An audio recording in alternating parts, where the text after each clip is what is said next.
Hello everyone, welcome back you all at MCIQ as known as advertisement classes. आज की इस class में आपके लिए सबसे पहले एक छोटी सी खुशखबरी है कि हम स्पोकन इंग्लिश स्टार्ट करने जा रहे हैं, जो कि एक छोटी सी डिमांड है। उससे पहले हम जो भी रिटर्न इंग्लिश होती है, ग्रामर होती है, वो पढ़ रहे थे और वोकेबलरीज पढ़ रहे थे, लेकिन स्टूडेंट्स की डिमांड है कि हमारे एग्ज़ाम्स कैंसिल हो गए हैं, तो हमें स्पोकन इंग्लिश सीखनी है, यानी कि हम इंग्लिश बोलना भी चाहते हैं। तो उन सभी के लिए हमने एक छोटा सा इनिशिएटिव लिया है कि हम स्पोकन इंग्लिश स्टार्ट कर रहे हैं, ठीक है। लेकिन ऐसा नहीं है कि केवल स्पोकन इंग्लिश ही चलेगी, रिटर्न इंग्लिश के लेसन भी आते रहेंगे और साथ ही स्पोकन इंग्लिश भी पढ़ेंगे, ठीक है। तो उनकी एक छोटी सी डिमांड है, तो वो हम पूरी करना चाहते हैं। और ये एक छोटा सा कोर्स है जो कि 30 डेज़ का है। हो सकता है कि ये लंबा चले, लेकिन 30 डेज़ में कंप्लीट हो जाएगा as I feel. Spoken English में ऐसा है कि जो प्रैक्टिस होती है वो तो हर सब्जेक्ट में करनी होती है, लेकिन इसमें एक छोटी सी प्रैक्टिस और करनी होती है। वो है कि आपको बोलने की प्रैक्टिस करनी है, लिखने की नहीं। लिखना हमें आता है, आप सभी को पता है, लेकिन यहाँ पर आपको बोलने की प्रैक्टिस ज़्यादा करनी है, जिससे आप स्पोकन इंग्लिश को बेहतरीन कर सकें, यानी कि आप बोल पाएँ। तभी आप स्पोकन इंग्लिश के लिए डिमांड कर रहे थे। तो जैसे जैसे हम लेसन देंगे उसी प्रकार आपको फॉलो करना है और उसके अकॉर्डिंग ही इसको नेक्स्ट लेवल तक ले जाना है, ठीक है। बेसिक से एडवांस तक होगा ये कोर्स, और don't worry, you will be able to speak English, ठीक है। So let's start.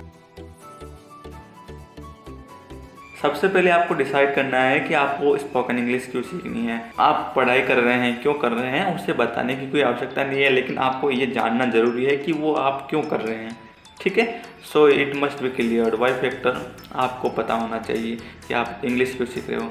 सेकंड चीज़ जो आज की शुरुआत से हम करते हैं कि जो स्पोकन इंग्लिश है वो बोलचाल की भाषा है, कोई सब्जेक्ट नहीं है, एक लैंग्वेज है। और लैंग्वेज को तो हम उसको जी कर ही सीख पाते हैं। और अगर जीने की बात करें तो कोई भी चीज़ हम जब तक फेल नहीं करते तब तक उसको हम एक्सप्रेस भी नहीं कर पाते हैं, राइट। अगर आपको पता है कि कोई वस्तु है वो गर्म है, वो कैसे पता चला? क्योंकि आपने उसको टच किया और आपको फील हुआ कि वो गर्म है। Knowing is not much better more than what you are following. इसका मतलब ये है, किसी भी चीज़ को जानने से कुछ नहीं होता है, उस चीज़ से कुछ होता है जिसको आप एक्चुअली फॉलो कर रहे हो। आप फॉलो क्यों करते हो? क्योंकि कहीं ना कहीं आप उसको महसूस करते हो। जैसे कि हम टीचर्स को फॉलो करते हैं, क्यों करते हैं? क्योंकि कहीं ना कहीं हम उनके जैसा बनना चाहते हैं। क्यों बनना चाहते हैं? कि हम फील करते हैं कि जिस प्रकार सर मेहनत करते हैं, जिस प्रकार सर एक्सप्रेस करते हैं, या फिर जिस प्रकार से सर के पास जो क्वालिटी है वो हमारे पास भी है, लेकिन उसको बेटर किस तरह से करें, उसी प्रकार से, उसी के लिए हम टीचर्स को फॉलो करते हैं कि हमें उनके जैसा बनना है। नोविंग का मतलब क्या हो गया कि किसी चीज़ को जानना। मतलब आप नरेंद्र मोदी को जानते हो, इससे कुछ होने वाला है नहीं, ठीक है।